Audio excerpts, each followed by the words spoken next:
Hoje eu tenho clara percepção disso, já tinha na época, mas hoje mais clara, o privilégio de ter tido Gilberto como orientador, por vários motivos. Primeiro que ele era orientador muito presente, muito rápido, né? Entregava o texto, ele lia no mesmo dia, no dia seguinte, no máximo, ele estava ligando. Não era que ele deixava semanas ou mais esperando. Em segundo lugar, ele nunca me dirigiu. Tipo, você tem que usar esse autor, não pode usar esse. Nunca teve isso, sabe? Está me citando ou não está me citando. Na tese eu citei pouquíssimo, uma coisa paralela, não tem nada tão importante. Mas o interesse enorme que ele tinha, quer dizer, ele tinha por esse tema dos militares, era uma coisa original, mas em geral ele tinha pelas pesquisas dos seus orientandos, ele era muito generoso nesse aspecto. Logo, sabe, recém-mestre, jovenzinho, passava entrevistas, estão ligando o Jornal do Brasil, da Folha de São Paulo, você indicar, e não era aquele sujeito fominha, como se diz, né, no futebol, que quer a bola só para ele. Não era mesmo. E ele fazia isso, inclusive, com quem não era orientando, quem não era aluno, pessoas de outras instituições, alunos. Eu vi inúmeros casos dessa generosidade em termos de passar coisas, juntar essas pessoas. Tinha reuniões que faziam no museu com alunos, ex-alunos, para falar. Então tinha muito essa sociabilidade acadêmica que não se restringia aos orientandos dele. Então não era uma igreja, quem segue, né, meu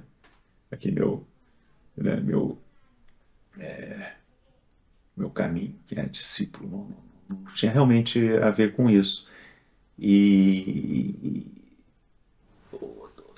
outras coisas também ele valorizava nesse caso. Hoje eu me dou conta mais claramente. Eu estava pesquisando uma instituição de elite, que não era o comum e continua não sendo na antropologia, né? Na época as pessoas, quer dizer, eu era o primeiro antropólogo a estudar a instituição militar, de dentro, né? Quer dizer, entrar.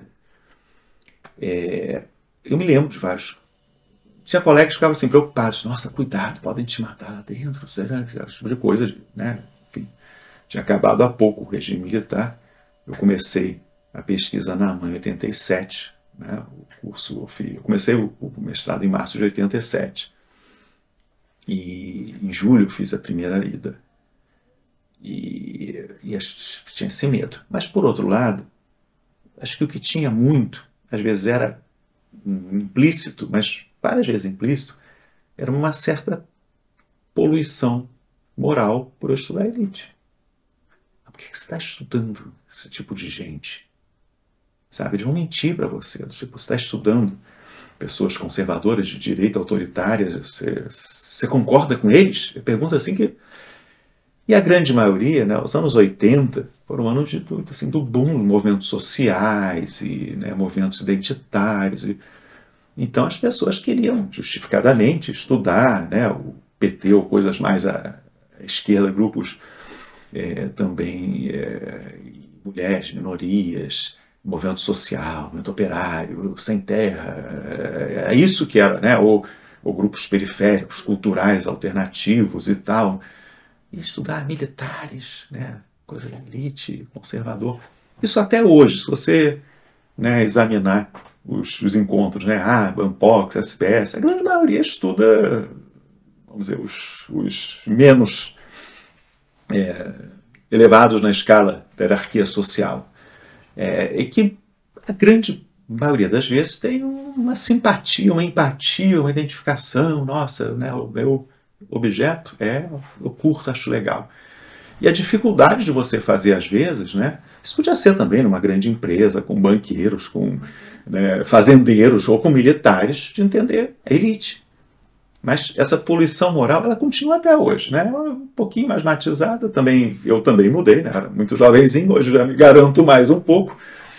Mas era isso, né? Que é muito o campo das ciências sociais em geral, da antropologia em particular. Né? Às vezes você até os possuídos tal, e não era o meu caso. Estava fazendo antropologia, mas estudando um grupo de elite política, né? Durante 20 anos, elite intelectual, que se achava uma elite moral também, não uma elite financeira, mas...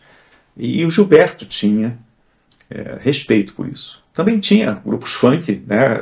nascendo, como o Hermano Viana, garotas de programa, Maduro, foram pessoas um pouquinho, 2 anos antes de mim, então ele tinha esse respeito de Z, não era uma coisa também monotemática, né? Não, tem que estudar.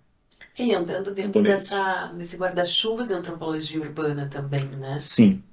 E antropologia urbana ou antropologia de sociedades complexas, né? Ele dava o curso com os dois nomes, eu fiz os dois. E então Gilberto teve, por um lado, muito interesse pelo tema, muita atenção e era muito eficiente e sem ser dominador. Em momento nenhum. Esse autor está usando. Tem, às vezes, até uma coisa que ele podia não gostar, que eu sabia.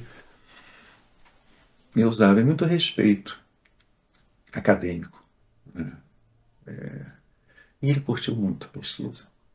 Quando eu voltava de campo, ele ficava eufórico. Mais uma vez, contava as coisas. Uma vez saiu no corredor, os professores que passavam, olha aqui o que é o céu, eu tinha que contar alguma coisa. Né? A primeira vez que eu fui a campo, primeiro dia que eu fui a campo, eu ia falar com o comandante. Quando eu cheguei, o comandante não está, foi para um outro compromisso. Aí voltei o subcomandante. Aí fui falar com o subcomandante, que evidentemente não sabia nada da minha pesquisa. Não, mas quer pesquisa? Não, vou te mandar o major lá, o chefe da divisão de relações públicas ou comunicação social, sei lá, que é responsável. Cheguei, era uma sala grande, tinha lá um major. E, não, o que eu posso fazer? Uma pesquisa. Tá, e deu um folheto para mim. Aqui tem as informações, não sei o quê. Aí eu colhi o folheto e disse, não, major, uma pesquisa mais longa. Assim, eu já estava, eu tinha 23 anos. Enfiou na barriga aquele lugar imponente, monstruoso. A primeira vez que entra, ninguém fez. Também tinha um pouco essa responsabilidade de ser a primeira entrada em campo, né? Não queria que fosse a última. Ou que fosse uma coisa vergonhosa. Pô, o cara teve oportunidade de perder. Então eu estava também muito, em 23 anos, primeiro semestre de antropologia.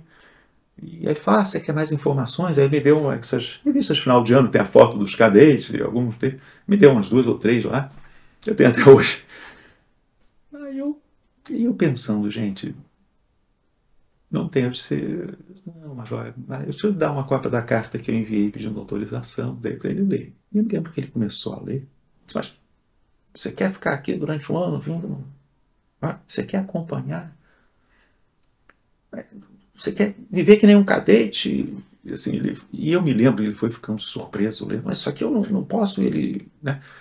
E eu pensando, gente, o choque cultural, né? Antropologia, e aqui o militar major não deve ter a menor ideia do que é este meu mundo que eu estou entrando parcialmente. Aí ele com aquilo, já sei o que você quer fazer. Você quer fazer uma pesquisa tipo a do Goethe sobre a briga de galos em Bali. Carmen cita quando ele falou isso. Quase que eu caio fulminado. O livro do Goethe tinha sido traduzido e publicado, aliás, pelo Gilberto na coleção dele há pouco tempo. E, né, descrição densa, notas sobre a briga de galos balinesa. Você quer fazer um trabalho igual que ele, sacou? Não tinha bibliografia lá. Eu gelei. E aí ele, qual é a sua tendência? É do Malinowski? É do Levi-Strauss? Eu gelei. Foi um caso único. Ele tinha feito um cursinho de extensão no CEP que tinha sido dado, se eu não me engano, foi a Miriam Goldenberg. O CEP, que era um forte, não lembro, uma coisa de extensão lá dos militares e tal. E tinha um texto lá, e ele tinha que escolher um texto, fez um trabalho de curso sobre a briga de galos em Bali. E aí, no que ele leu o meu negócio, ele identificou. Mas, enfim, essa história eu me lembro como ele foi Gilberto. Eu saí pelo corredor, olha só o que aconteceu com o Celso. Porque, assim, era um mundo totalmente virgem, desconhecido e tal, mas que tinha também esse misto de medo e repulsa, né, que eu carreguei muito fazendo pesquisa. Mas você concorda com eles, ou seja, estudam militar de direita, se você estuda MST ou grupos, sabe, periféricos e tal, você é contra o sistema, está a favor deles. Como lidar com isso como pesquisador? Né? Uma vez eu tive também eu me lembro, numa mesa que era de história oral, entrevistas, foi na PUC de São Paulo, que era eu e uma outra senhora que falou antes de mim. Ela entrevistou professoras aposentadas do ensino primário em São Paulo. Era uma coisa muito sofrida, as senhoras ganhavam muito pouco, se sacrificaram, estavam mais. E ela falava, e ela falou, olha, invariavelmente eu termino as entrevistas chorando, abraçada com as meninas. Aí, tá bom, então, Celso, sua experiência. Eu comecei falando, olha, eu nunca terminei nenhuma entrevista chorando, abraçado com o meu entrevistado, né? Mas, assim, eu tentando uma coisa, atuar como pesquisador, como é que lida com isso, né? Então, eu tive também um orientador, Gilberto, foi muito bom nesse aspecto, né? Sobretudo em relação ao tema que tu estava estudando, que era um tema muito hostil, assim, para o momento, né? Mas ele teve outros orientandos que eram também, né, não só classes médias, mas certas elites também, e que ele tinha esse interesse, né? Qualquer tema podia ser de interesse para a antropologia. Então ele, né, não privilegiava um tema que é mais bacana, que está mais na moda, que é mais politicamente correto, né? A expressão não existia ainda. Mas isso é uma marca importante na minha trajetória, porque a grande maioria do campo, das pessoas que estudam antropologia, ciências sociais em geral, né, são grupos despossuídos, subalternos, né? E naquela época, então, nos 80, mesmo na história oral, a contrapelo, né? A história a contrapelo era muito forte, então era uma coisa meio estranha. Ah, você vai para o CPDOC, né? CPDOC, Fundação Getúlio Vargas, por causa de elite também. Né? O acervo nosso era basicamente elite política, não tinha nada a ver com isso. Meu trabalho no CPDOC tinha nada a ver com o mestrado. Eu trabalhava organizando arquivos. Na época não existia no setor que eu trabalhava de documentação nenhuma sensibilidade para eu fazer. Primeira reunião que teve de equipe, eu já como pesquisador, coincidiu na mesma semana, eu fui aprovado no museu e fui contratado como pesquisador. Eu estava temporário e por acaso surgiu uma vaga que o Aurélio, esse que tinha levado o texto, ele pediu demissão e trabalhou muitos anos na Fundação Forra, acho que ele foi já para lá. E aí surgiu uma vaga e me chamaram. Então, na mesma semana, era meu aniversário, museu e CPDOC, emprego, carteira assinada. Então, estava... E eu me lembro que a primeira reunião de equipe, a coordenadora da época, no caso lá, na frente da equipe, falou, olha, o Celso, né, passou mestrado também, então ele vai ter dispensa nas 2 manhãs de aula, os 2 horários de aula, mas eu queria deixar bem claro que eu não considero esse mestrado dele de interesse para a instituição. Foi exatamente assim. Pra ter uma ideia como é que era. Então as pessoas, mas por que você foi 4 temporadas a campo? Eu peguei minhas férias de 30 dias. E aí eu pedi se podia fracionar em 4 semanas. Eventualmente não estava com feriado, alguma coisa para ter mais tempo. Foi por isso que eu não tinha. Né? Mudou radicalmente. É verdade, hoje eu teria muito mais apoio institucional. Mas na época era isso. O setor de documentação não tinha nada a ver com o setor de pesquisa. É outra coisa. E, enfim, esse é o contexto. Isso com 23, 24 anos fazendo pesquisa, muito novo. Depois do doutorado, né? O Gilberto publicou logo. Né? Ele tinha a coleção Antropologia Social na Zahar já há bastante tempo. O meu já foi publicado pela Jorge Zahar. O que aconteceu? Né? Os irmãos Zahar, depois ficou o Zahar, só o Jorge, eu conheci bem, editor. E aí ele vendeu a Zahar para a Guggenheim, se eu não me engano, enfim. Mas ficou como diretor executivo um tempinho, mas não deu certo. E aí, quando ele recriou uma editora, ele não podia usar o nome Zahar, a marca Zahar. Mas ele podia usar o nome dele, Jorge Zahar. A lei permitia. Então, por isso que é Jorge Zahar Editor. Né? A Zahar já tinha acabado de ser vendida. E é interessante porque a coleção... O Gilberto foi muito pioneiro, publicou muita coisa. Né? Uma vez uma pessoa desavisada até falou, mas o Gilberto ele só publica orientando dele, né? Deve ser bom ser orientando que ele publica. Primeiro, ele publicou menos de 10% das coisas que ele orientou. Segundo, não é verdade. Terceiro, desconhece o catálogo anterior dele. Ele que publicou a primeira edição do Carnavais Malandros e Heróis da Mata. Ele que publicou primeiro o Geertz, primeiro Evans Pritchard, primeiro Salles. Tudo era na coleção de antropologia. Eduardo Vieira de Castro. Era a coleção de antropologia social. Que aí, quando o Jorge foi recriar, que pediu, ele falou, esses aqui brasileiros podem ficar. O resto não, Geertz não. Eles ficavam na interpretação das culturas, que era o best-seller da época, ou Cultura e Razão Prática do Salles. Era o Gilberto que publicou. Né? Então, era um desconhecimento. E ele publicou, mas ele quis publicar o Espírito Militar logo, foi o que deu o título e tal. Então, eu me lembro que antes da defesa, ele falava, eu gostaria de publicar. Acho que ele até avançou um pouquinho, que ele era muito, né? Muito respeitador dos momentos certos. Então, certo seria depois da defesa, ele dizer, na última reunião nossa, acho que ele não... Ansioso. E foi. Era ansioso? Pouco, não demais. Vibrante, talvez. Vibrante, ele estava vibrando muito com a primeira tese sobre militares, que para ele era tão caro.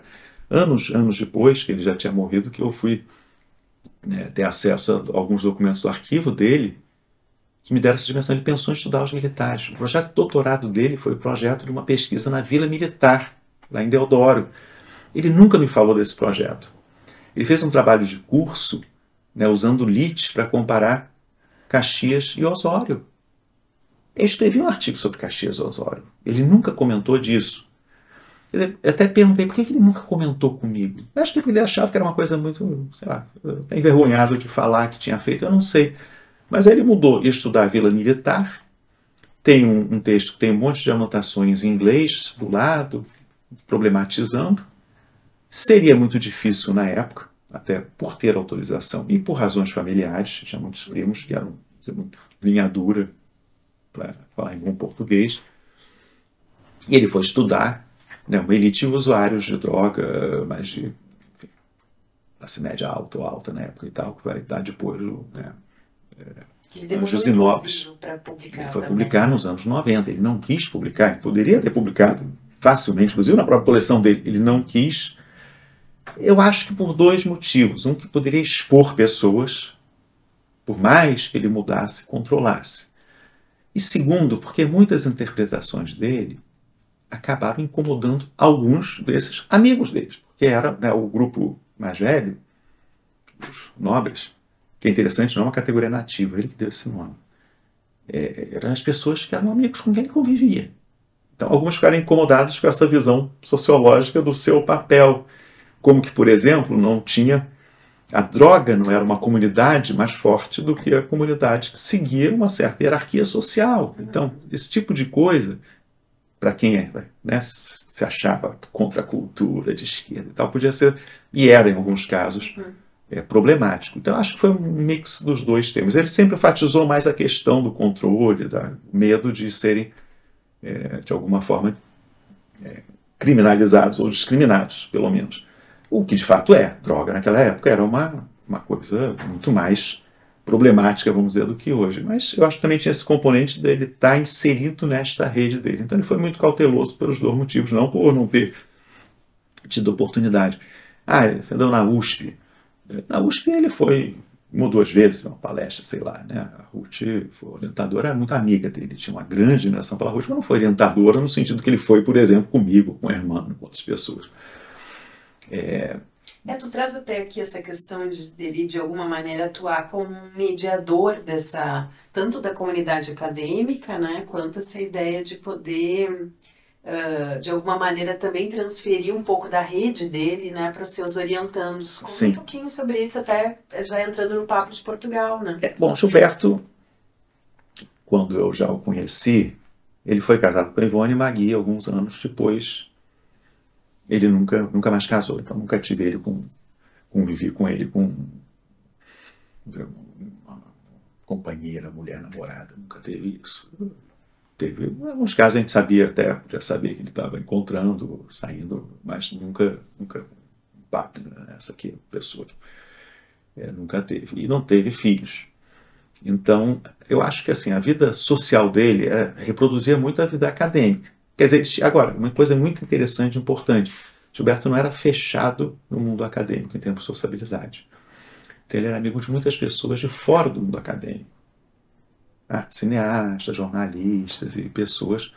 Então, esse grupo era muito amplo e incorporava muitas coisas para além da antropologia ou das ciências sociais. Isso é uma marca muito forte dele, comparado com outras pessoas que eu conheci, e que se reproduzia muito, por exemplo, nos cursos, nas emendas dele. Eu lia muito de história, li muito literatura, a partir de coisas que o Gilberto deu no seu curso ou nos seus cursos. Entendeu? Então, você ir ler, e Bakhtin, na época, isso é linguística, o que é isso, entendeu? O Thomas Mann, Robert Musil, algumas sem qualidades, eu fui ler, quer dizer, eu falei no meu curso, o Hermano fez e tal. O Gilberto tinha Peter Burke, eu li lá, Laura de Melo e Souza. Quer dizer, eram coisas que englobavam história muito, parte que eu peguei que tinha muito interesse na história, mas antes tinha o mundo psi todo, que era muito importante para o Gilberto, em termos de relações, durante uma grande época, né, o Hoffman, que ele conheceu e convidou para ver o Brasil. Também Então, tem relação com o pai também, que tinha traduzido psicanálise, o essa pai, o relação. pai traduziu muito psicanálise. Não, acho que não tanto. Acho que é uma coisa de geração, né? Nos anos 70, 60 e 70, todo mundo numa certa elite intelectual fazia análise, né? Hoje não. E, né, psicanalista era o top do top. Hoje o mundo mudou, são os psiquiatras, né, mais medicalizados, as fórmulas, as coisas que tomaram precedência sobre a fala, né? Quer dizer, o remédio muito mais. Tem um trabalho da Jane Russo, que foi minha colega, aliás, no doutorado, que é muito interessante sobre isso. Não, mas ele tinha interesse por muitas coisas, além das ciências sociais e da antropologia em particular. Antropólogo geralmente se acha o topo da cadeia alimentar, mas é o único que consegue relativizar, estranhar, perspectivar, afastar o olhar. Seja o nome que você usar para esse movimento do olhar antropológico, né, e muda conforme a moda da vez, se acha único. O resto são práticos, no máximo, né? Nós conseguimos. Então isso dá uma certa... Eu gosto muito de ser antropólogo, de ter essa identidade de antropólogo, né? Também tenho agora, até legalmente, de historiador, mas formação minha de antropólogo. Mas isso gera uma certa deformação, vamos dizer assim, de ver o mundo e achar que está no topo do topo. E de alguma maneira ele trazendo essas outras referências. Ele gostava muito de ser antropólogo, não tem a menor dúvida, mas ele tratava com muito respeito, isso tem a ver desde o início da pesquisa dele, ele lidava com urbanistas, geógrafos, psicólogos, pessoas de utopia urbana. Ele entra num tema, e aí a antropologia urbana é importante, e ele escreveu isso num texto, se não me engano, sobre conhecimento e heresia. O antropólogo pesquisando sua própria cidade e tal. Tem também o Observando Familiar, que eu acho uma pérola. A diferença, né, que você tem se você estudar uma pequena aldeia perdida de indígenas, não sei o quê, não vai ter nenhum especialista, vai ter um, talvez, ou dois que estudaram o teu tema que podem discutir. Agora, vai estudar moradia, prédios conjugados, nessa ideologia lá dessa pequena classe média que não sei nem Copacabana. Você vai ter jornalista, psicólogo, policial, vai ter todo mundo palpitando. Não, mas é assim, eu sei que é. Você está num mundo, né, social, vamos dizer, muito mais opinativo e avaliativo sobre a tua coisa do que se você estiver estudando uma coisa remota, numa ilha perdida do Pacífico, ou no sertão do Brasil e tal. Isso é uma marca, acho que, da antropologia urbana, que te coloca num campo potencialmente muito mais problemático até do que esse, né, pequeno grupo, pequena ilha, pequena aldeia, pequeno, que ninguém mais conhece. Estou exagerando, evidentemente, mas essa é uma diferença importante. Não são militares, né? São os próprios militares. Né? Um indígena ou um trobriandês lê Malinowski, que na época não acontecia. Agora, o militar leu o meu livro, a tese, até porque eu cumpri. No dia seguinte da defesa, eu botei por SEDEX, né, uma cópia da tese para o comando da arma. Isso, sim. E não só eles, como todo mundo. Foi uma maneira de restituição para ti? Entregar? Sim, eu tinha me comprometido. Após a defesa, isso era muito importante para mim. Eu não me dissesse, não, mas antes a gente tem que ler para ver o que pode e o que não pode. Eu não teria visto. Tive um único caso, eu fiz entrevistas também com algumas dezenas de cadetes. Essas entrevistas eram, claro, individuais. Geralmente era de noite, numa sala e tal. Né? Mas também eu tinha que primeiro eu deixava claro que era anônimo, que ninguém ia saber o que era. Não tinha problema nenhum, exceto uma vez, um major, não vou falar arma, mas enfim, é um personagem público até hoje em dia. E falou, mas você está nos cadetes? Mas depois eu quero ouvir. Eu falei, não. Mas se eles falarem mal de mim? Terão falado mal. Tudo bem. E deixou para lá. Mas eu disse, não, vai ouvir. Agora, o primeiro dia que eu falei, você vai entrevistar cadete? Primeiro dia que eu fui a campo, né? Foi esse dia. Aí eu fui, terminada essa reunião muito tensa com o comandante, vai no curso básico, que é o primeiro ano, né? E aí os oficiais querendo ajudar, o que é que faz? Isso aqui, mas a entrevista, mas tá, quantos cadetes hora você pretende entrevistar? Cadetes hora? É cadetes barra hora. Eu estava acostumado com esse teste de psicologia de 15 minutos, 20 minutos e tal. Quantos cadetes barra hora? Eu falei, não, são entrevistas, profundidade, pode demorar 1 hora ou até mais, tudo isso. Mas tem que ser voluntários e tal. Tá bom, não, depois a gente vê como é que faz. Aí, no primeiro dia, me deram, vamos te dar um PO. PO é posto de observação, né? Ele gosta de siglas. E aí tinha uma sala lá que pegaram, tinha 2 soldadinhos já limpando, arrumando lá. Era uma mesa, cadeira, né? Sei lá, uma lata de lixo. E eu fechei, tava no meu PO. O que eu vou fazer aqui? Não sei o que. Bati na porta.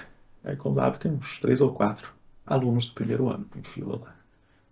Eu falei, o que é que foi? Não. Nós somos os voluntários que o tenente mandou. Já tinha tudo pronto. Os voluntários. Não estava pronto, não. Isso foi interessante, porque eu tinha esse medo, né? Tanto que entrevistei depois cadetes expulsos, cadetes tinham pedido para sair, entrevistava na casa no fim de semana, porque eu tinha visto uma conspiração, vamos fazer. Não tinha realmente. E uma vez, quando eu estava chegando numa ala é o local de moradia, né? Tem os dormitórios e na frente tem o posto de comando onde fica o capitão, no caso. E eles estavam em formatura, isso já de noite. Eu estava chegando a ouvir, eu, sociólogo, quer fazer está autorizado pelo comando. A entrevista é anônima, ninguém vai saber. Quem quiser dar, sai de forma. Eu vi uns 3 ou 4 saíram de forma. Eu vi que realmente era. E eles, por um lado, como era anônimo... Tinha necessidade de falar também. Muitos tinham necessidade de falar. Sem ser voluntário, é uma coisa militar, por princípio, é sempre voluntário. Você vê as pessoas dando sangue para querer um seja militar, tudo voluntário. Não tem muita diferença. Como eu disse, é importante entender a instituição que você está pesquisando. Bom, o Gilberto acompanhou isso muito interessado, mas nunca me dirigi na pesquisa, né, tanto na parte prática quanto intelectual. Quando terminei o mestrado, estava terminando, fiz a seleção, né, para o doutorado, que era com ele, óbvio, ele também quis de imediato. Foi uma coisa luxuosa, porque estava o Becker, Howard Becker, né? Howard, ia ser chamado, que foi da minha banca de ingresso no doutorado. Eram bancas individuais, né? Quando você entrava no doutorado, não era uma coisa coletiva. Então, na minha banca, era o Luiz Fernando, o Raul e o Gilberto de presidente. Então, eu tive esse privilégio do Raul. Ele lia português bem, quer dizer, falou inglês, mas ele lia português. E é uma pessoa com quem depois eu continuei tendo contato até, enfim, morreu há poucos meses, mas 2020, 2023, né? Quer dizer, 2022 eu tive com ele ainda lá em São Francisco, na casa dele, no apartamento dele, almoçamos, né? Ele e a Diane, mulher dele. E 93 anos, né? 4, sei lá, 94, 92, 93. Eu cheguei, ele estava tocando piano. Ele era, né, pianista profissional. Ele ficou em dúvida entre continuar sendo pianista profissional, que ele tocava em Chicago profissionalmente, ou fazer doutorado. E quais as redes, então, já que a gente está falando de redes. Primeiro, Gilberto, ele teve uma atuação institucional muito impressionante, muito novo, com 30 e poucos anos, era presidente de ABA, depois foi presidente de Ampox, vice-presidente da SBPC, foi o primeiro da área de humanas a entrar na Academia Brasileira de Ciências, ou seja, né, foi comitês e coisas da CAPES, do CNPq, da FCT aqui em Portugal. Então ele tinha muito, as pessoas chamavam muito, porque ele era muito habilidoso e novamente, não era fominha, no sentido de que sou eu e os meus, sabe? Evidente que tinha relações de afinidade, né, preferências ou afinidades eletivas, mas ele sempre sabia, mesmo uma pessoa que não era a maior confiança ou admiração dele, mas que era importante, somente ele fazia isso bem. Por isso que ele era sempre chamado e para participar dessas coisas. Então, eu acompanhei bastante essa diplomacia acadêmica, que é uma qualidade não muito fácil de ser achada. Bom, mas para além disso, tinha... e que, claro, de alguma forma, eu nunca acabei participando muito, porque eu tinha emprego já no CPDOC. Mas, por exemplo, o Gilberto teve um papel muito grande nessa área do folclore, extração do folclore. Então, você vai ver, né, várias pessoas que foram orientando, que trabalharam com ele, mas também não só isso. Que ele indicava, mas também lidava com as pessoas do establishment de uma forma muito respeitosa, para identificar quem que era. Ele foi o tempo do patrimônio, e ele que foi o relator do primeiro tombamento, né, de um terreiro de candomblé. Né? E foi um momento importantíssimo disso, 86, se eu não me engano. Ele estando com os arquitetos e outros, e ele, né, tentando ali valorizar uma coisa que, para a maioria, talvez ainda, né, do patrimônio na época, fosse uma coisa absurda, menor e tal. Enfim, isso tem no arquivo dele, aliás, bastante material. Pois Bom, é. ele tinha isso, ele colocava você em contato, não só com pessoas da antropologia ou discípulos dele. Quer dizer, ele fazia reuniões, como eu disse, eventualmente, regularmente quase. Eu me lembro de algumas vezes ter ido, né, com os alunos, ele chamar, uma vez era eu, o irmão, juntos, não sei o que, para falar um pouco, conversar, né? Além dessa sociabilidade mais lúdica, de ir ao cinema, jantar, e chamava as pessoas e tal, mas sempre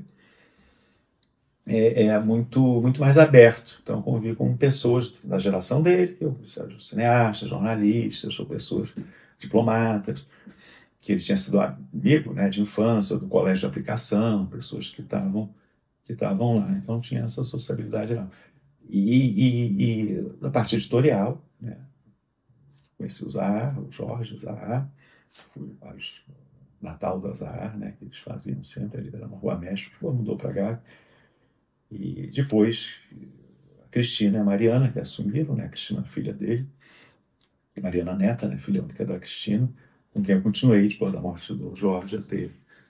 Mas era uma coisa muito independente. Depois eu fui coordenar uma coleção na Zahar, Descobrindo o Brasil, depois uma Ciências Sociais Passo a Passo, depois a nova Biblioteca de Ciências Sociais. Não foi indicação do Gilberto. Na verdade, Descobrindo o Brasil, o Gilberto soube até depois. Eu até me atrasei de falar para ele, ele soube primeiro, ficou até um pouco surpreso. Aí já foi uma iniciativa, eu já tinha autonomia, quer dizer, no caso me convidaram, não fui propor nada, né? O Cristiano e Mariana me chamaram um dia, falaram, acabou saindo isso. E publiquei, sei lá, dezenas de livros. Mas o Gilberto, ele torcia muito pelos... e ajudava na medida do possível os orientandos, mas também, como se não era só os orientandos, as pessoas que ele admirava, conhecia. Né? Portugal ele vai fazer isso também, porque não vai ter orientandos aqui. Acho que ele foi orientador, me lembro de quem? Suzana, enfim, mas não era essa relação. Isso que eu ia te perguntar, porque tu traz uma dos conceitos ali, né, da palavra que fica, que a gente consegue ler em todos os capítulos, né, nos ensaios, enfim, sobre Gilberto no livro, Mundos de Mediação, traz essa ideia dele como um grande mediador também. Né? Então, esse movimento de relações entre Brasil e Portugal, sobre a perspectiva da antropologia, tu estava vivendo esse momento com ele? Como é que foi isso? Não no início, mas depois passei a viver. O Gilberto era um grande mediador. Quer dizer, ele não se autodefinia assim, mas teve um seminário que ele organizou no museu sobre mediação. Depois resultou um livro que ele organizou junto com a Karina Kuchini. A Karina conheci no museu, já no doutorado, ela estava entrando no mestrado, e, enfim, fomos casados 18 anos. Tivemos 2 filhos. E ela veio a ser, né, orientando do Gilberto, e depois assistente, depois colaboradora.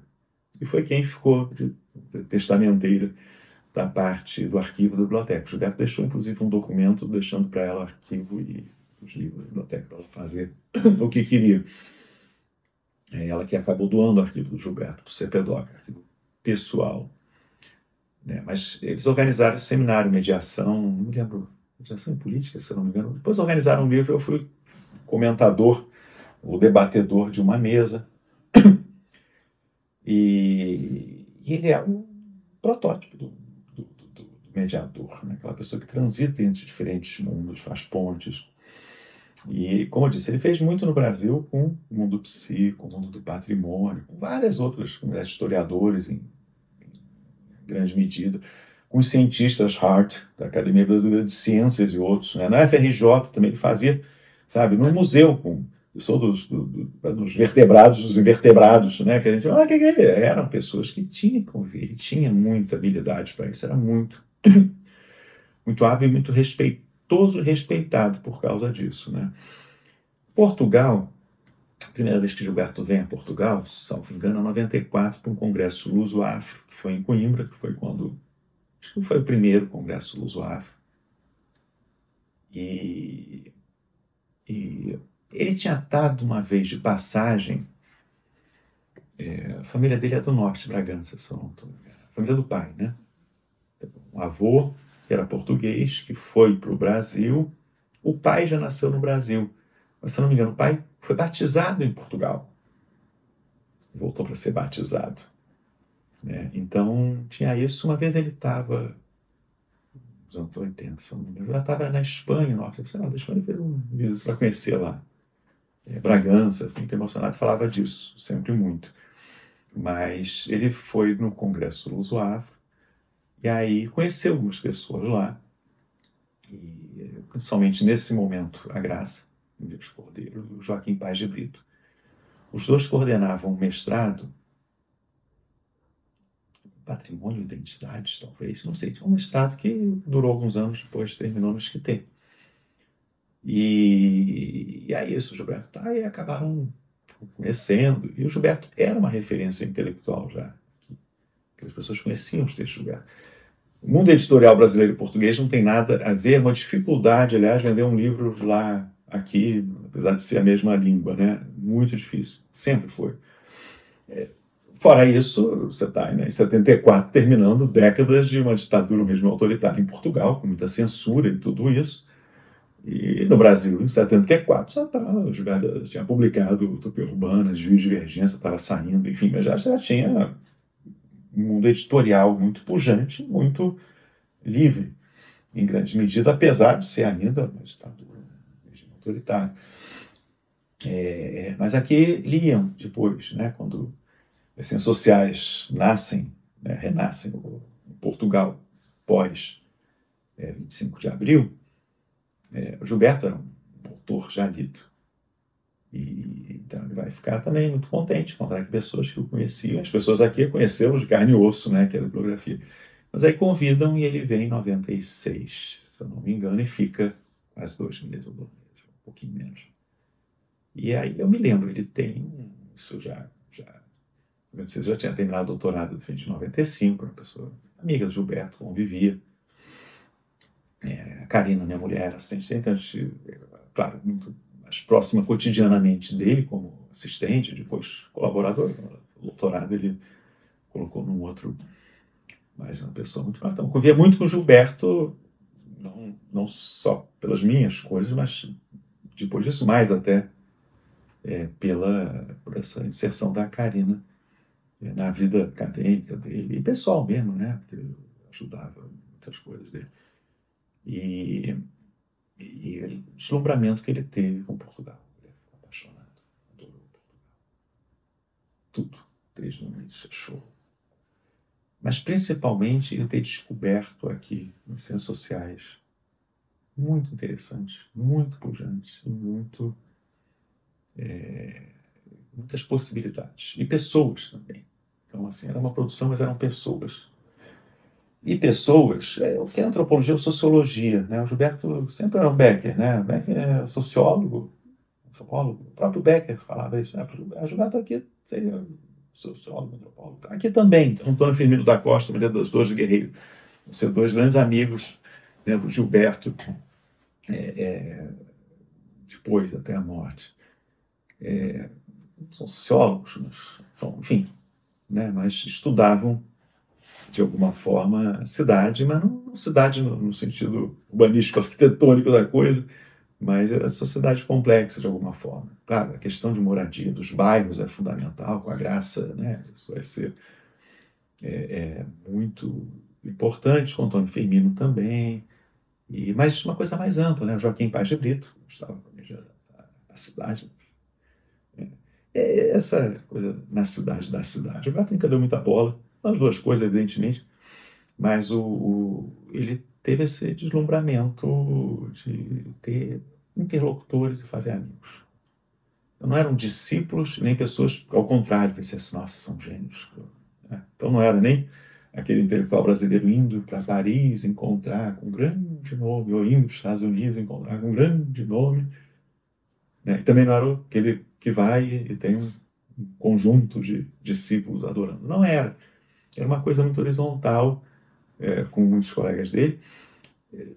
Tinha muitas pessoas jovens, né, que eu conheci, que eram estudantes de pós-graduação novinhos, como Lígia Ferro, hoje é presidente da European Sociological Association, professora lá no Porto, entendeu? Eu encontro, né, continuo convivendo com a Lígia e falo, nossa, as fotos que eu vou mostrar na palestra que eu vou fazer sobre Gilberto, daqui a alguns dias lá no Esquiteto, tem a Lígia novinha, mas tem outras pessoas também muito novas, né? Suzana Durão era muito nova, era aluna da Graça, hoje professora na Unicamp, e várias outras que eram, mas também com pessoas da geração dele, principalmente Joaquim Paz de Brito, Antônio Firmino da Costa, Maria dos Dores Guerreiro. Muitos ele conheceu, João Ferreira de Almeida, por exemplo, que tinha ótimas relações também, vários outros, mas estou falando desses que foram mais amigos pessoais, né? Mas também com pessoas mais jovens. E o que interessava era esse grande universo de investigação, como se diz aqui, né? Sociedades complexas, cidade, antropologia em geral também, né? E ele vai gostar muito de Portugal. Lisboa, muito, ele também vai ao Porto, vai a outra cidade. Mas ele passa a fazer quase que todo ano ele vem, né? E nesse trânsito, ele leva muita gente e traz muita gente. Quer fisicamente, fazendo eventos cá e lá, quer em termos, né, de trabalhos feitos, pesquisas. Então,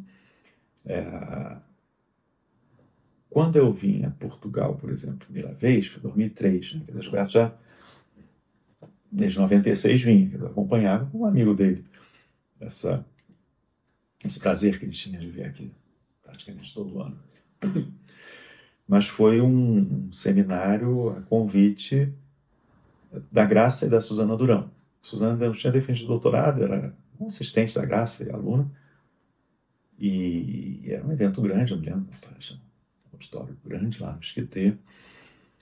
E uns dias depois, participei de uma aula nesse mestrado do Joaquim com a Graça, à noite, que era. Acho que fez o financiamento, eles devem ter tido que dar outra atribuição lá para justificar. E aí foi o meu deslumbramento, foi a primeira vez que eu vim a Portugal. E eu gostei muito. Tive, por um lado, uma sensação pessoal de muita familiaridade, bem-estar, assim, né? É óbvio, né? Fomos colonizados por portugueses, tive um avô português, mas também com essas pessoas, né? Muito interessantes, muito generosas, mas o Gilberto era o denominador comum. Quer dizer, é evidente que o Joaquim, a Graça, a Suzana não conheceram. O caso, a Suzana estava estudando policiais aqui, ela conhecia meu trabalho, mas enfim, não foi o Gilberto que se convidem. Não era uma coisa assim tão direta às vezes. Mas sem dúvida eu me vi inserido nisso. Ele também levava pessoas, e quando ia, né, por exemplo, eu me lembro do Antônio Firmino e da Dores, foram mais de uma vez, e às vezes dava uma palestra lá no museu, fazer alguma coisa, eu convidava também no CPDOC, eles também participaram umas 2 vezes falando no CPDOC. E o Gilberto acompanhava isso muito, sem ser ciumento, está pegando meus amigos, não é isso. Acabei que eu também fui construindo vínculos individuais, diretos, com essas pessoas, e que isso não incomodava o Gilberto. Gilberto incomodava se fosse deslealdade, uma coisa, fazer escondido uma coisa, sabe? Não, isso sim era uma coisa difícil, mas quando era algo que seguia, vamos dizer, o seu curso natural, um bom curso, ele gostava, então nunca inveja. Não, você está indo lá, não passou por mim, isso eu nunca percebi, pelo menos, nada disso. Então eu fui criando também vínculos com vários deles. Eu me lembro que o Antônio Iadores, posso contar, porque teve um projeto que a gente passou a criar e coordenar, a Memória das Ciências Sociais. Hoje o nome é esse, né? Mas foi numa ida deles, isso em 2008, se eu não me engano, que eles foram a convite do Gilberto, também deram uma palestra, uma sessão lá no CPDOC. E, enfim, conhecemos, simpatia, ficamos amigos. Mas a gente conversou, o que a gente faz para além dos eventos? Você vai, encontra, né? Vai jantar e tal, depois, um ano depois, ou dois, se reencontra. É bom, faz parte da vida acadêmica, essa sociabilidade. Porém, como é que você dá um passo além? Pode fazer coautoria de textos? Pode, mas também pode fazer um projeto de pesquisa, de investigação. Quando eles foram, o CNPq tinha acabado de lançar, acho que eles estavam aqui quando lançou, o edital de um comitê de ciências sociais nos países de língua portuguesa. Ciências sociais, CBNP. Era o Renato Lessa, que era o diretor. Era um comitê temporário do CNPq que durante alguns anos teve muitos recursos, mas fez acho que 2 editais. Tinha que ser pesquisa na CPLP. O primeiro edital tinha que ter participantes de 3 países. O segundo foi de 2 só.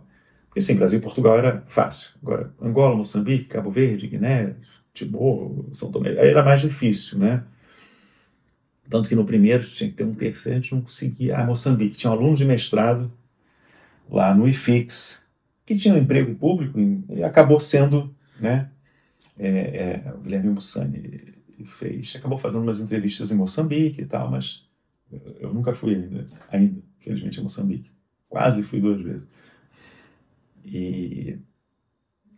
Mas aí estava o edital e eu me lembro que já iam voltar para Portugal e nós fomos jantar. Eu, Karina e o casal, Antônio e Doris.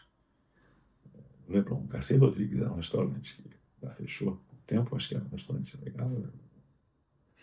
Mezanino até que a gente ficou sentado, me lembro, e, bom, vamos então fazer, vamos, projeto conjunto, mas o que seria, sobre o que seria? E assim, qual era o denominador comum de nós 4? Era difícil, né? Talvez alguma coisa de profissões, Celso, né? Os militares, Karina, os políticos, Doris tinha estudado jovens, assim, a coisa não dava, a gente ficou testando umas coisas. Aí eu tive a ideia e falei, por que a gente não faz um sobre ciências sociais? A gente entrevista, né? História oral. Eu tinha uma prática grande, o CPDOC, tinha um programa de história oral, e nós entrevistamos, não é um objeto, né, de pesquisa de nenhum de nós, né, sociologia dos intelectuais ou nada parecido, mas vamos criar também um acervo público, entrevistas, a gente filma, e que vão ser disponibilizadas gratuitamente, a gente registra, né, essas pessoas estão envelhecendo, morreram já muitas, vão morrer, e a gente faz isso, deve ser interessante, prazeroso para nós. Aí eles gostaram, e a gente fez. 2008. Eu fiz, mandei, eles fizeram algumas sugestões e foi aprovado.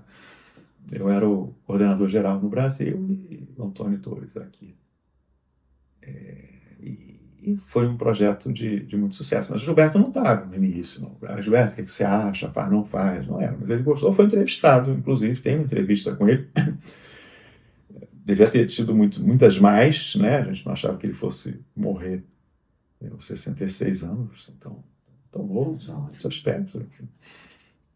Ele tinha problemas de saúde, foi o que matou o coração. Mas esse é um exemplo, né, de uma... Minha vinda a Portugal, evidentemente, teve a mão do Gilberto. E ele, quando trazia pessoas, convidava, ou para coisas informais, na casa dele, saia para jantar, ou acadêmicas no museu, né, essas coisas, em alguma medida, não é que misturava no mau sentido, mas, vamos dizer, conviviam bem esses diferentes espaços, né, para o Gilberto. E ele foi muito importante aqui para muitas pessoas, não só em termos de trazer e fazer conhecido o trabalho lá e cá, pontes, sugestões, apresentações, publicações.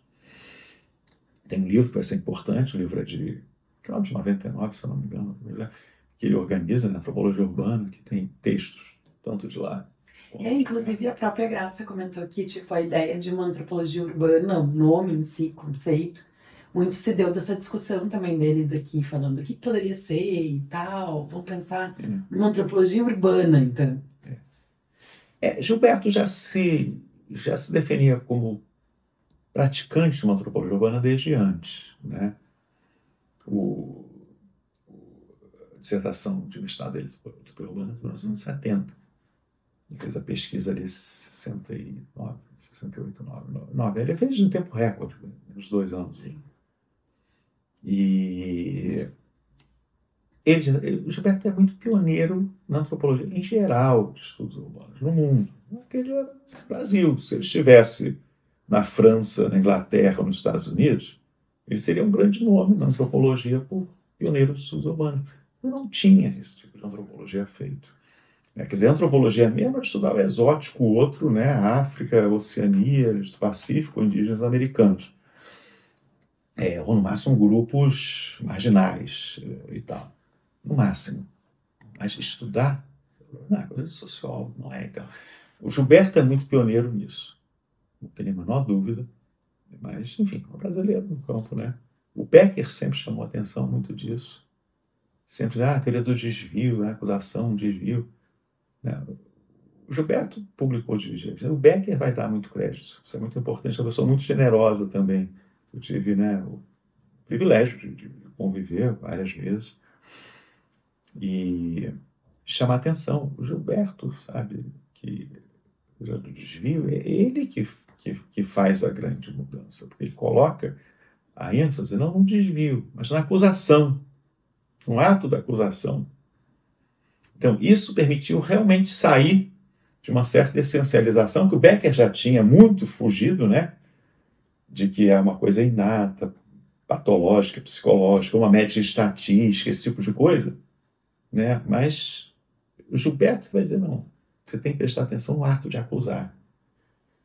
Mas isso de forma muito econômica, e não dizendo, eu sou o pioneiro disso. Tem gente que adora ficar falando que eu que fiz isso primeiro, mas eu que fiz, eu não sei o que. O Gilberto, eu nunca vi ele falando isso. Eu sou o primeiro antropólogo, eu nunca vi ele falar isso, né? Mas as pessoas evidentemente reconheciam isso. E a antropologia urbana que ele falava não era para, vamos seccionar, tem a antropologia dos camponeses, dos indígenas, não era isso, não era uma cerca que delimitava. Era um interesse, vamos dizer, pelo fenômeno urbano, mas que estava ligado, isso na obra dele, como ele vai, né, mudando, ou incorporando outras expressões, a antropologia das sociedades complexas. Né? Mas toda sociedade é complexa. Né? Mas ele está falando, sociedades têm uma dimensão histórica, com diferenças de classe grandes. Então, ele está ali, sociedades modernas, contemporâneas, como ele vai falar de outros, são complexas. E a própria ideia também do estilo de vida que ele traz. Estilo de vida. Ele falou várias vezes, todo mundo conhece ele, sociedades são complexas, porque as pessoas são complexas. Né? Então, não vai ser a complexidade das pessoas. Mas, sim, o que é a cidade, a metrópole moderna? Né? Quer dizer, a leitura que ele fazia do Zimmel, por exemplo, não era uma leitura da antropologia urbana como Chicago fez, por exemplo. Né? A experiência na cidade. Ou da cidade, a cidade, o urbe ali. Mas dessa dialética, se eu pudesse falar assim, né, de indivíduo, sociedade, subjetividade, sociedade, que vai ser o título de um livro que ele faz. A leitura dele do Zimmel, que eu assino embaixo, e o Gilberto, mais de uma vez, eu vi ele traçar uma certa genealogia. Né? Zimmel, Park, Hughes, Howe e ele, né? Quer dizer, uma certa... E Schutz ele coloca onde? Não, Schutz entra paralelo ao Zimmel. Tá. Então, tá um pouco. Eu fiz um curso com ele, Zimmel e Schutz. O título era Zimmel e Schutz. Curso espetacular. quem fez ficou marcado com isso. A Carla Costa Teixeira, que é professora na UNB, minha colega de mestrado, nesse curso, depois vai fazer um livro, os Emil Schultz, vai dar um curso, os Emil Schultz, que foi um curso de leitura muito impactante. Na verdade, eram 2/3 ou 3/4 Emil Schultz, depois fenomenologia e relações sociais, que tinha se publicado no Azar.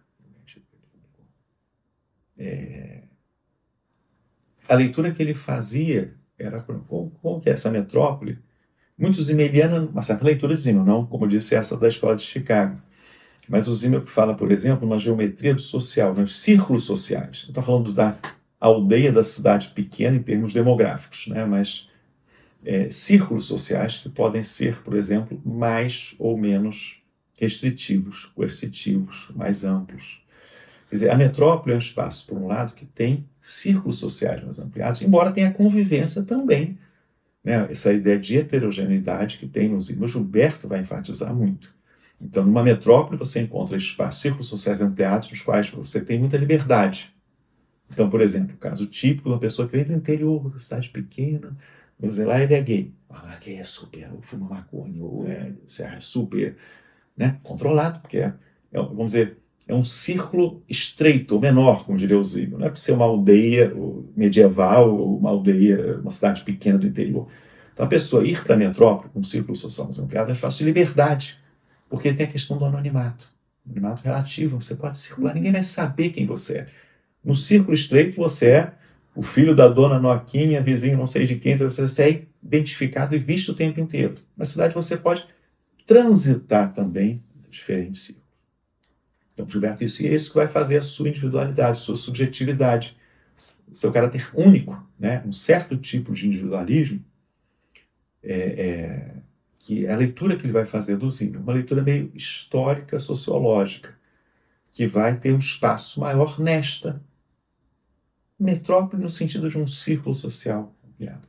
Claro, em termos demográficos, a maioria da população vai ficando urbana, esse tipo de coisa e tal, mas esse trânsito entre diferentes círculos, alguns mais hierarquizantes, holistas, outros mais individualistas. Esse tema individualismo, holismo, o Gilberto vai se interessar muito. Pois é, isso que eu ia te perguntar. Vai trazer essas leituras homo-hierárquicos, por exemplo, Zimmel, nessa questão, e isso era muito forte nele, esse interesse, né, para essa coexistência de diferentes, né, círculos sociais. O Beck vai falar em mundos sociais. E a ideia de mundo se afasta muito da ideia de campo, né, que o Bourdieu tem, que é o campo. Sim, os campos. O Raul tem, inclusive, uma entrevista que ele deu para um francês, e que ele fala, não, o Bourdieu ficou incomodado com o Raul, com o sucesso que ele foi fazendo, né, depois na França, na sociologia, os que não eram seguidores do Bourdieu.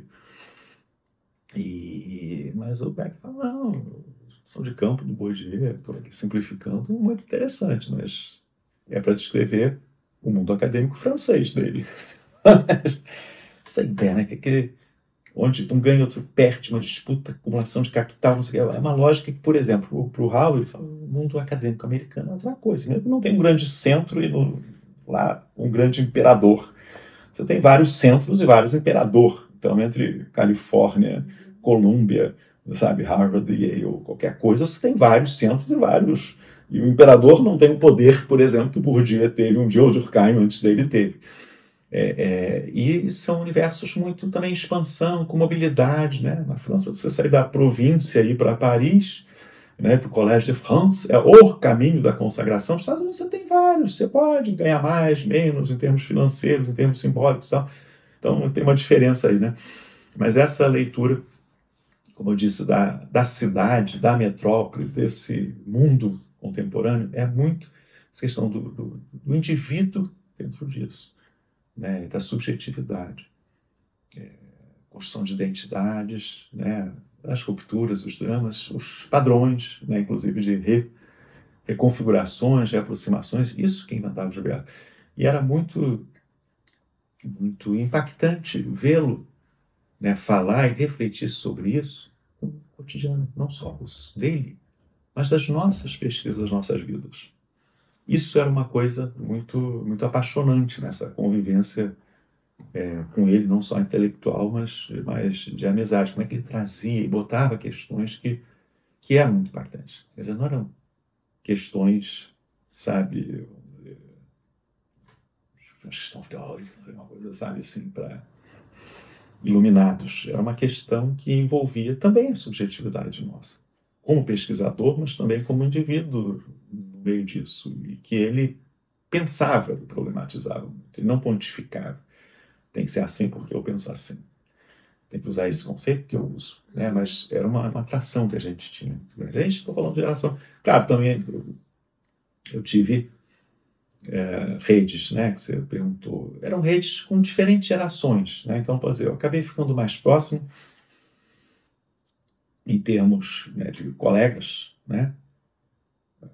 O Hermano Viana, ele tinha defendido um pouco antes, se não me engano, o mundo funk carioca, né? Mas tinha um trabalho nesse mundo artístico totalmente diferente. Ele nunca entrou na academia. E o Luiz Rodolfo Vilhena, que vai ser o orientando queridíssimo, o melhor antropólogo da nossa geração, morreu com 33 anos num acidente rodoviário. Estava indo de ônibus para Curitiba, entrou um caminhão, matou ele. Ele saiu vários dias do jornal porque ficou aleijado, não sei qual o nome, paralítica, enfim, aquela treinadora da equipe de ginastas do Flamengo. Depois foi política e tal, estava lá no ônibus. Morreram algumas pessoas, inclusive o Rodolfo e a mulher, Ana, que estavam também. Os dois foram meus colegas de turma no primeiro ano, quando eu entrei no IFIX. Ana Maria e o Luiz Rodolfo, que eram muito próximos, Gilberto, uma enorme admiração. O Rodolfo era professor PUC-UERJ. Então, assim, teve esses que eram, na época brincar, não é, os três mosqueteiros, né? Os três orientandos do Gilberto. O Gilberto teve mais orientandas nessa fase que eu digo do que orientando os homens, mas tínhamos nós três que, sem dúvida, ele tinha muita admiração, gostava muito de nós três. E nós três ficamos muito amigos. Às vezes também junto com o Gilberto, mas às vezes nós três só. Né? Então, tanto o Hermano quanto o Rodolfiano, então, lembrar o casal que a gente não tá fazendo nada. Vamos ver se eles querem ir ao cinema agora, comer alguma coisa, vem aqui em casa. Era isso. Foi realmente um impacto enorme quando ele morreu. E tu tinha por volta de 30 também? Ele morreu com 33 anos. Não estou dizendo tu. Eu tinha a mesma idade dele, mais ou menos. O Hermano é 3 anos mais velho que eu. E então tinha uma conversa muito grande. Eu me lembro que uma vez nós pensamos, vamos escrever um artigo nós três, assim, 3 antropólogos que gostam de história. Porque no mestrado, Hermano foi estudar mundo funk, doutorado é o Mistério do Samba, que é uma certa história do samba. O Luiz Rodolfo, no mestrado, o mundo da astrologia, carioca e tal, pesquisa de campo ali, sincronia, e no doutorado, o movimento folclórico brasileiro. E eu, pesquisa de campo na ANAM, e no doutorado, a conspiração que vai dar no golpe republicano, a República no Brasil. Assim, 3 teses em antropologia no museu também, todos nós, mestrado e doutorado. Qual é o denominador comum? Gilberto Velho. E nunca disse, não, isso é história. Não era história, antropologia também era história, enfim, um certo tipo de história, um certo tipo de antropologia.